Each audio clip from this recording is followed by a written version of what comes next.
Hey, welcome to Nothing Ventured, Nothing Aimed. I'm your host Jared, and today we'll be looking at the new book from Pathfinder 2nd Edition, Troubles in Otari. Troubles in Otari takes place directly after Menace under Otari from the Beginner's Box.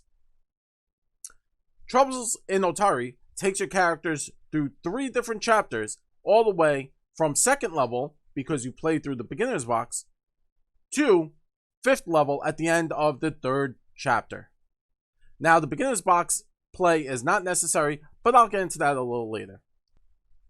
This book is about 63 pages long and comes with 2 maps on the reverse side of the front cover and the inside of the back cover. They are not pull-out maps. You can just open them and look at them. Also, this book will run you about $22.99 United States dollars for the hard book and about $15.99 for the PDF. So if you're listening to this in the future, please check out Paizo.com and to make sure to look at the prices. Now, what does this book do for you, and should you pick up this book? My suggestion is, if you've played through the Beginner's Box and you want to take those characters that you've fallen in love with, maybe you've made your own characters, and you want to continue playing on, Troubles in Otari is that. This takes you through more of the fishing village of Otari on Kortos Island, and it expands your character's development there. Again, this only takes them to about 4th level, and from there, it does give you more suggestions on how to continue playing on with these characters you've grown to enjoy and to love. Chapter 1, a prominent business owner in Otari offers the heroes a great opportunity to have a hideout or a hero base. It's called Fishing for Adventure. And this actually takes place right after, well, they suggest a few days after Menace under Otari. Tamale Tanderville, you should know from Menace under Otari. And if not, again, the book does tell you. It's gives you a little gray box that says what's new in town, and it explains to you how to play this adventure with your characters not directly coming from the Beginner's Box. Basically, Tamale has a fishing camp, and she hasn't been using it since she's come back to Otari and has been staying there, and she thinks because of your help that you have given her, that your group can use this for a headquarters. Your characters are expected to head out and clean up the fishing camp. There are a number of encounters here, a few of them that are social, and you get to experience very interesting monsters. My favorite out of this is the Coltal, a snake-like creature that flies, is chaotic good, I believe, and has beautiful rainbow wings that it flies on. It's a very interesting encounter, and it's more roleplay than it is combat. But that doesn't say you have to roleplay. Additionally, like the Beginner's Box, Troubles in Otari does break everything down and teaches you as you play. That's why I suggest, if you're new to Pathfinder 2nd Edition, interested in getting into it, picking up the Beginner's Box and picking this up also. The holidays are right around the corner, and this would be a great gift to anyone. Now, why I suggest getting this is also, they do go into the 3 modes of play. So you have your exploration mode, you have your encounter mode, and you have your downtime mode. Now, all of those are very important and are the backbone to Pathfinder 2nd Edition. And I myself, an experienced GM, are still learning to use those 3 modes of play and using them properly and making sure I get the best out of them. Do I think the first chapter in this book for level 2 is difficult? There are a lot of situations in this first chapter that would cause difficulty for players new to the system. 100%. Additionally, I do not expect them to die at every corner. If you're using the characters from the Beginner's Box, those characters are well balanced and well created. You should have no problem handling these encounters as you progress forward. The book the first chapter of this book is well written and tells the GM when they should be sending their characters out and kind of nudging them on when they should maybe pull them back in. It also gives them very interesting things that I did not know. Like under the boar encounter, it does tell them boar meat is regarded as a delicacy, and by slaying this boar, the characters can kind of sell it back to the town for a fair reward. And that is something very interesting, and I didn't know, and I would have never guessed. And it tells you right there, and it's really cool. As a GM, I would say, maybe the character with survival or nature could make a check and notice that that would be something, or even society. And it would make those characters feel like those skills are very important, because I feel, and many of my players do feel, skills are very important in Pathfinder 2nd Edition. Going on, your characters will advance to Chapter 2, The Lead Buster Lads, is more of a sandbox adventure. Sandbox is something very difficult for many new GMs to understand and to grasp. Troubles in Otari does give a lot of options and tells GMs when they need to kind of nudge the players out. Again, they have one of those gray or beige boxes on the top of the page that explains to you what a sandbox adventure is. That there is no set order from the moment the heroes get their initial task to when they have to complete something. They kind of have free reign. It's very open-ended, and that can be very confusing for a lot of new GMs. Even old playing GMs, it can get very confusing and daunting to kind of run everything and be this like mastermind. You should and it explains, as a GM, you should always feel ready to nudge the players who aren't sure what to do and to start to emphasize certain things. Now, that does take some prepping, but as all old GMs will tell you, prepping comes with part of the territory.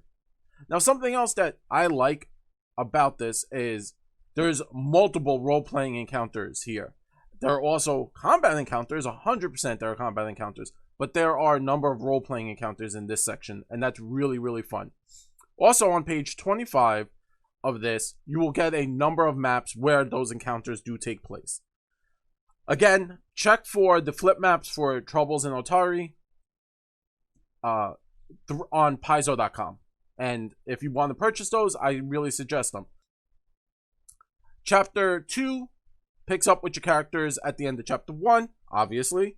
And Chapter 2 picks up with your characters at level 3. There are, again, a number of role-playing encounters and fun combat encounters. Now, Chapter 2 is a little bit more deadly than Chapter 3.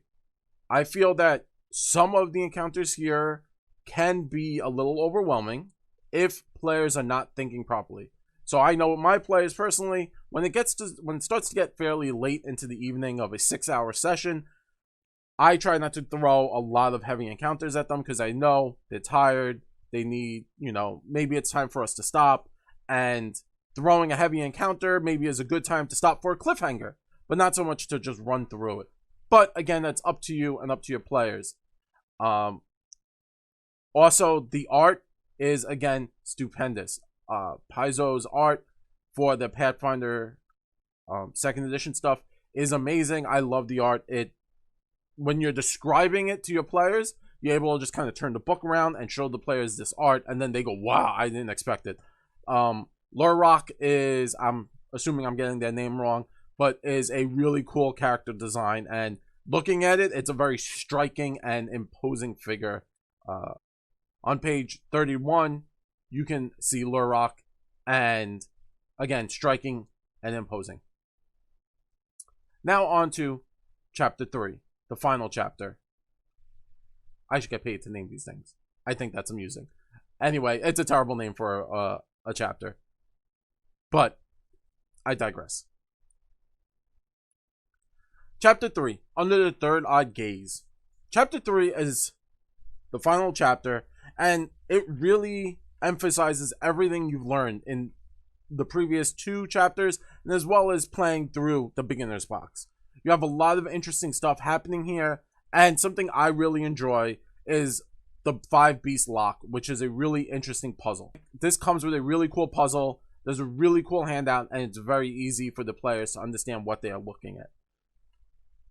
Additionally, in Chapter 3, like I said, this kind of brings together everything your players have been learning through playing the beginner's box and through this.